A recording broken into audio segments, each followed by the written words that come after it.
All right, so today we're going to be tackling Riders to the Sea. Um, it's a play that you might seem a little simple on the surface. Right. But, Deceptively simple. yeah, there's a lot going on. Yeah. And luckily, we've got an expert here to guide us through all of that. Absolutely. So what do you say we just jump right in? Let's jump in. Okay. Yeah. Riders to the Sea is, as you said, deceptively simple. Yeah. It's a short one-act play by the Irish playwright J.M. Synge, Mm-hmm.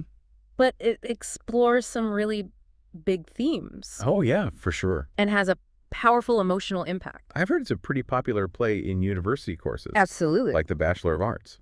Yeah, it's often on the syllabus because Mhm. it's considered to be like a key work of the Irish literary revival. Okay. And that was a movement in the late 19th and early 20th centuries yeah. where they were trying to reclaim Irish culture and identity. Right. And Synge was a really important figure in that movement. So the setting of the play Yeah, is really kind of integral absolutely. to the story. Yeah. Can you tell us a little bit about the Aran Islands? Yeah, so the Aran Islands are this remote archipelago Mm. off the west coast of Ireland. Oh, okay. And life there was, and to a large extent still is, incredibly harsh. Wow.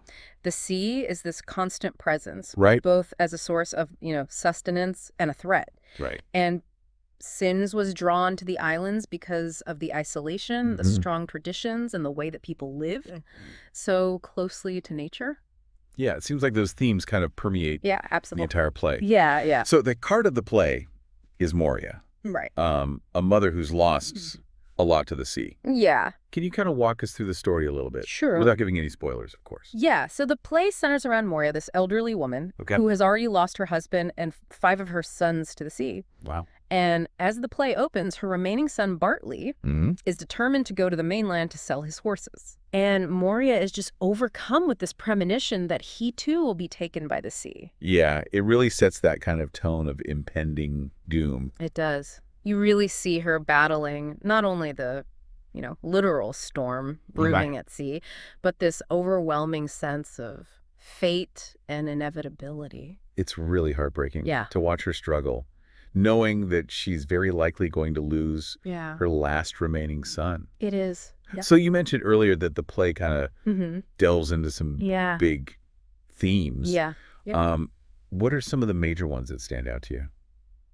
Well, certainly the inevitability of fate and the power of nature, as Right. we've discussed, but also the role of women Mm-hmm. in a patriarchal society. Yeah, Moria, despite all of her grief and powerlessness, right. is a figure of immense strength. Yeah, she really does hold the family. She does. Yeah. She holds the family together, she cares for the living, and she prepares the dead. Right.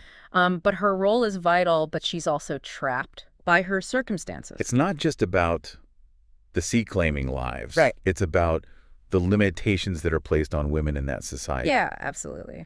So Moria embodies both resilience Mm-hmm.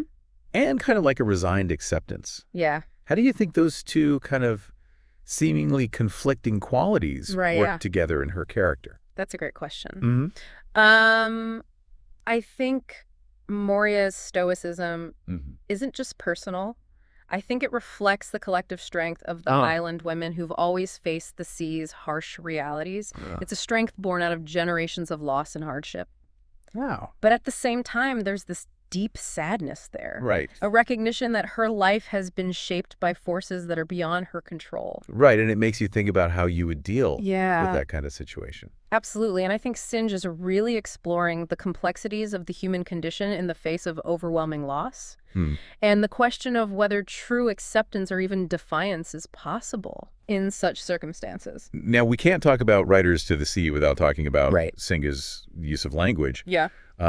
He uses Hiberno English. He does, which Okay. is the dialect of Like- the Aran Islands. Right, so it gives it like a very raw, Yeah, gives it a really authentic quality. authentic, raw quality, Yeah. almost poetic Right. in its rhythm and cadence. It's like being transported Yeah. right to that cottage is. on the Aran Islands. Yeah. And he uses a lot of symbolism, too. Oh, absolutely. Right. The sea, the wind, the horses, Mhm.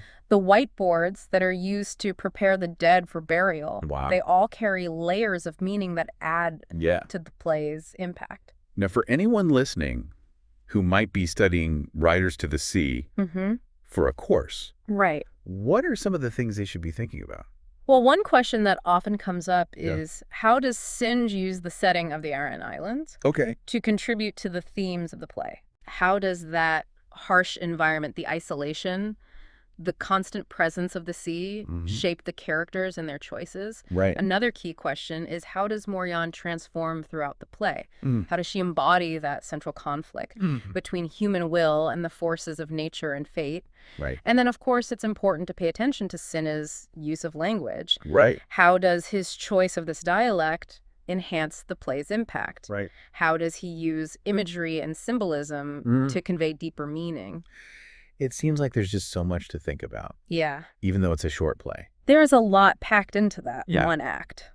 So, to our listeners, I encourage you to dive into Riders to the Sea Mm-hmm. with fresh eyes and ears, Absolutely. and consider all that we've discussed today. Yeah. As you read, Mm. ask yourself, how do we grapple with forces that seem beyond our control? Right. And where do we find the strength to carry on Mm-hmm. when faced with unimaginable loss? Yeah, that's a great question. You might find that the answers are more complex Mm-hmm. and perhaps more hopeful Yeah. than you initially thought. Absolutely. Okay, well, thanks for joining us. It was my pleasure. And we'll see you next time on A Deep Dive. See you later.